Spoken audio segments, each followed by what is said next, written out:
Bet you can't tell that I videoed these videos back to back, can you? Yep, same t-shirt. So references, I know, it's an everyday piece of language in the recruitment process from the client's point of view, candidate's point of view, and from a recruiter's point of view as well. Candidates will tell you on their CV, references available on request. Clients will tell you that they will make offers subject to satisfactory references. And then recruiters will say, oh yes, we take references. Really? But do they though? Let's start with the candidate. Obviously, there are some industry sectors where it's a given that people need to provide references for the past sort of 3 to 5 years. Maybe they're going into education, the medical profession, and often this is for a contract temp or locum desk. And even if candidate referencing is not part of your service, you can be pretty sure that it's going to be part of your client's service or part of them actually making the offer. So why not do a preemptive strike or at least sow the seed with the candidate? For example, if I was speaking to a candidate, I might say something along the lines of, our clients expect us to fully vet everyone that we put forward for interview, which includes taking 2 references. So what 2 people do you have in mind that we could confidentially approach from a previous employer? All you're doing is sowing that seed.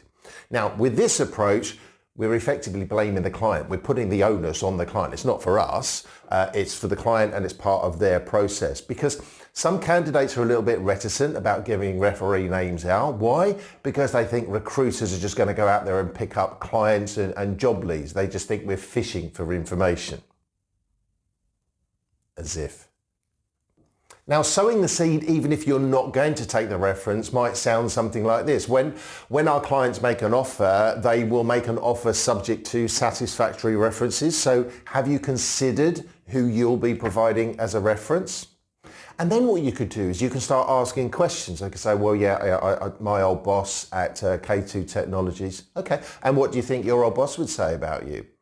How do you think they would talk about how you've managed difficult situations? And ask them questions perhaps that are around what the client has on their job spec. Now, some candidates might need to be sold the process, and they need to be told that we will not take references from their current employer, unless of course they've already resigned, or they've been made redundant, or they're a contractor that is finishing their contractor. In which case you might say something like this. It's clearly important to make your application stand out from the crowd, and there are a couple of ways I can do this for you. The first is to take reference from your previous employers and use their positive comments to sell you more effectively. The second way is to get a positive testimonial about you from people who you've worked with at the same level at some point in your career. Now, the reason this works so well is that people who've actually worked with you at the same level often know the day-to-day challenges and the specifics of the role a little better, more so than your immediate manager. Wouldn't you agree with that?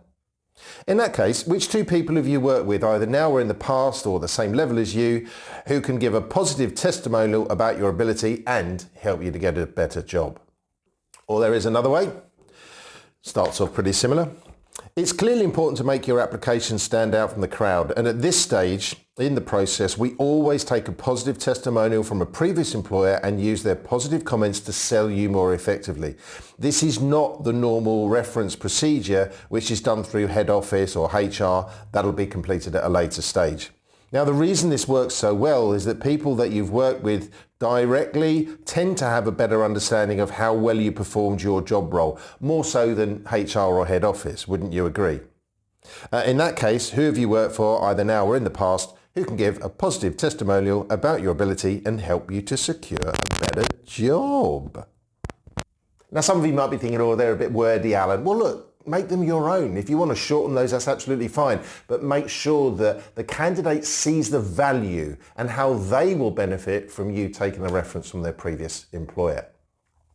Now, when it comes to actually taking the reference, so we're obviously going to go and speak to the person that they've given us as the referee. Of course, you're going to go out there and confirm, first of all, that you're talking to the right person. But again, I want to give you a couple of other options. First one, option A. Hi, my name is Alan Clark from the Recruiting Gym. The reason for the call is that I'm currently looking to represent an ex-colleague of yours, Andrea Gray, with one of our clients, and would love to discuss her with you. Do you have a few minutes? And if obviously now isn't a good time, find out when is. As part of our agreement with our clients, we perform thorough work verification checks. As in our experience, past performance is usually a good indicator of future performance. Tell me, Andrew, and now you can go ahead and start asking your reference type questions. Then you have an option B. Hi, my name is Alan Clark from Jim Recruitment, and I specialise in L&D.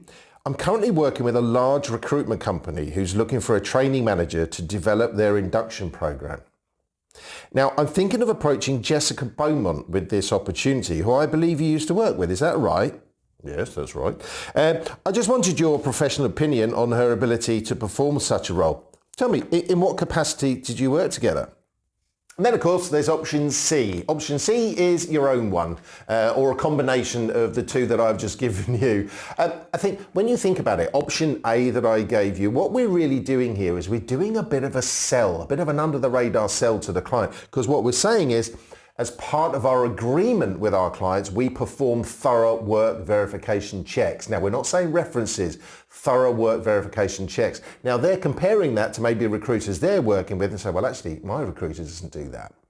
Now, the second one, that sounds a little bit, just at the start, should sound like a little bit like a headhunt call, because you're saying, you're obviously doing your introduction, what you specialise in, you're saying you're working for a large recruitment company, they're looking for a new L&D person to come in and set up and manage and do this and do this and do this, and that's why you put the pause in, because sometimes people think that actually you're trying to headhunt them for the role, but they listen.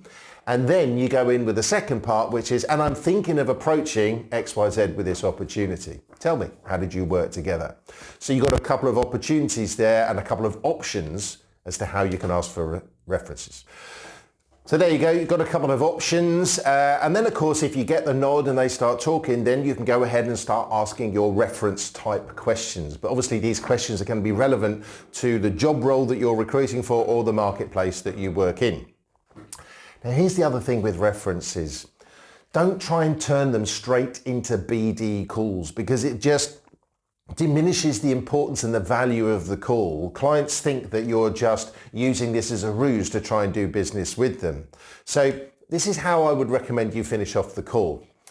Many thanks for your time. I know you're very busy, but this process really helps us to ensure that we're only representing the very best developers to our clients. Now, as I mentioned earlier on, I do specialise within front-end development, so the chances are we might well speak again at some point in the future.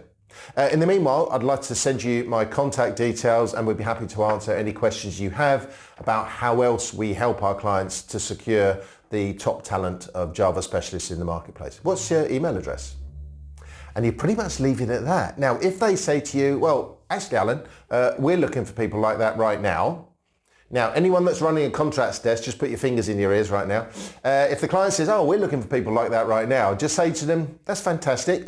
When would be a good time for us to have that conversation so I can take the job details from you? Because I still want you to actually separate the call. Now, if they say, I've got time right now, fantastic. They're the ones that have turned the call. So then how do we go about turning this reference call into a business development opportunity? Well, do your admin first of all. So your admin points, send them the email. You've just told them you're going to send them an email. Connect with them if you're not already connected with them. Update the database, yes, and diarise your next call. So you might call them back maybe 2, 3, 4 weeks later. Now, when you call them back, this is going to be your call structure. You're going to introduce yourself or reintroduce yourself. You're going to remind them of the previous call. You're going to thank them again. You're going to provide them some positive feedback on the candidate, and then you can turn it into a BD call. So you might go out there and say, hi, it's Alan Clark from Jim Recruitment. You may remember that you very kindly gave me some information about Catherine Robinson a few weeks back. And they'll go, oh yeah, that's right. Well, first of all, just to let you know that she's actually secured 2 offers and we're now just deciding which one is the best for her. So thank you so much for that information. It's really helped the process. I couldn't help but notice that we've never worked with you as a supplier for. Tell me, how do you go about attracting people of Catherine's caliber? Now I can turn it into a BD call. So your workouts, well, it's obvious, isn't it? Start using the techniques that you've picked up from here if you're not doing so already. So think about opportunities where you can ask candidates for references or just sow the seed. Look for opportunities where you can turn those reference calls into business development opportunities. And also prepare yourself some questions that you would want to ask when you do actually speak to a referee. Now they could be job specific or market specific. So off you go and take some references. See you soon.